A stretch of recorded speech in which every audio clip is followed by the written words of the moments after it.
பச்சை மொச்சை குழம்பு கோஸ் பொரியலும் பண்ணலாம். பச்சை மொச்சையை ஊற வச்சு குக்கரில் 2 விசில் வேக வச்சுக்கோங்க. வெள்ளை பூண்டு வெங்காயம் உரித்து வச்சுக்கோங்க.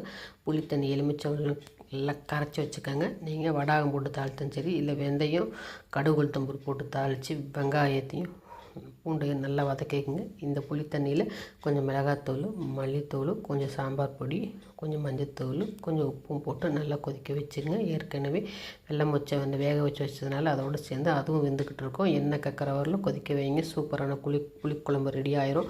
இதுக்கு நம்ம காம்பினேஷன் கொஞ்சம் கோஸ் பொரியல் பண்ணுவோம். கோஸை பொடியாக நறுக்கிக்கோங்க. ஏற்கனவே கொஞ்சம் பாசிப்பருப்பு கொஞ்சம் வேக வச்சுக்கோங்க. வேக வச்சுட்டு இந்த கோஸையும் உள்ளே போட்டு தண்ணி முங்குற அளவுக்கு நீங்கள் வச்சா போதும். ஒரு கொதி வந்தாலும் மூடி வச்சுருங்க. வடிகட்டிங்க. சூப்பராக இருக்கும்.